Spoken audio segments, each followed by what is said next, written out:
Welcome to INTERGENDERACTION, an Erasmus Plus project funded by the European Commission. In this chapter, we'll explore microaggressions in the workplace and how to recognize and address them effectively. Microaggressions are subtle, often unintentional, actions or comments that reinforce stereotypes or biases. They may seem harmless to the person making them, but their cumulative effect can be deeply harmful. For instance, asking a younger employee if they're too green to lead a project, or questioning an older colleague's ability to adapt to new technology are everyday examples of age-based microaggressions. Gender-based microaggressions are equally prevalent, such as interrupting women in meetings or assuming that caregiving responsibilities will hinder a female employee's career progression.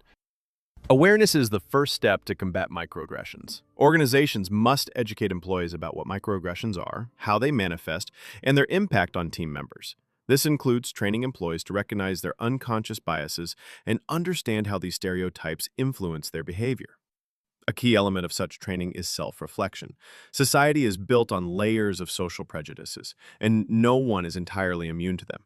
For example, even women may unconsciously perpetuate sexist biases against themselves or other women. Common stereotypes, like the belief that women are too emotional for leadership roles or that they can't collaborate effectively with other women, can influence behavior without conscious recognition. Addressing these patterns requires introspection and the willingness to unlearn ingrained stereotypes. Companies like PwC have introduced self-reflection exercises as part of their inclusivity training programs, encouraging employees to examine their assumptions and foster mutual respect. Creating a culture where mutual respect is practiced and improved is critical. Research from Harvard Business Review shows that organizations that actively validate and address employee concerns about microaggressions perform better in employee satisfaction and retention metrics. Furthermore, according to a study by McKinsey, companies that address employee concerns effectively are 25% more likely to retain top talent and 35% more likely to report higher levels of innovation. These benefits are particularly important for SMEs, small and medium enterprises, where every team member's contribution is vital to success. Conversely, ignoring or dismissing these concerns often leads to disengagement, mistrust, and even higher turnover rates. Let's consider some everyday examples of microaggressions and how they can be addressed. Imagine a colleague regularly interrupting women during meetings or taking credit for their ideas. This behavior reinforces the stereotype that women's contributions are less valuable. Addressing this can involve real-time intervention from managers, such as pausing the conversation to acknowledge and validate the interrupted speaker's point. Unfortunately, microaggressions in the workplace are often overlooked, especially in small and medium enterprises, SMEs. One of the most effective ways to tackle microaggressions is by providing employees with a safe mechanism to report their experiences. Larger organizations often implement formal whistleblowing channels that allow workers to submit anonymous complaints.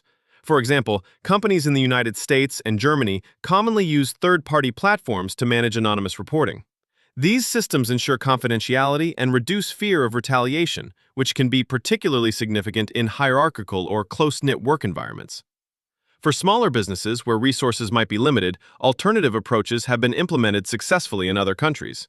In Sweden, smaller companies often rely on external services where employees can report incidents.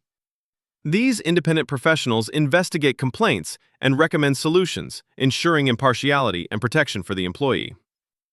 In Australia, SMEs use digital platforms like Vault or YourCall, which are cost-effective tools for collecting anonymous complaints. These platforms are particularly suitable for smaller teams, as they don't require extensive in-house resources to manage. In Denmark, smaller organizations implement anonymous feedback surveys every quarter to assess employee satisfaction and highlight potential issues, including microaggressions. This proactive approach identifies concerns before they escalate into formal complaints. Finally, in Belgium, SMEs with fewer than 50 employees are encouraged to designate a mediator within their company. This individual is trained to handle workplace conflicts and ensure that all complaints, including those about microaggressions, are addressed respectfully. However, creating safe reporting mechanisms isn't just about technology or policies. It's about fostering trust. Therefore, another critical element is ensuring follow-up. Employees need to know that their complaints are taken seriously and lead to meaningful action. In Japan, for example, small businesses that cannot afford whistleblowing systems often establish employee committees to review complaints and ensure accountability. In conclusion, addressing microaggressions starts with awareness, self-reflection, and actionable steps. Recognizing biases, valuing employee voices, and providing practical training are fundamental to building a culture of mutual respect and inclusivity. While smaller businesses may face challenges in implementing formal systems, there are practical and scalable solutions available. From external services to regular feedback surveys, these strategies ensure that all employees feel safe, respected, and empowered to speak up. Addressing microaggressions in the workplace isn't just a moral imperative. It's a strategy for long-term success, fostering stronger teams and more resilient organizations. That's all for this episode. Thanks for listening our Intergenderaction podcast. And remember, if you want to keep learning about intergenerational and gender diversity and inclusion, visit our official website, https://intergenderaction.eu/ and don't forget to follow us on our social media, funded by the European Union.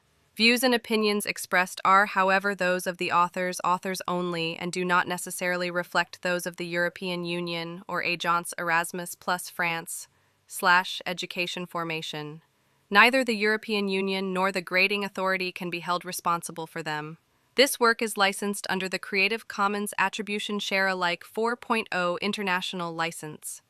To view a copy of this license, visit http://creativecommons.org/licenses/by-sa/4.0/logos are excluded from this license.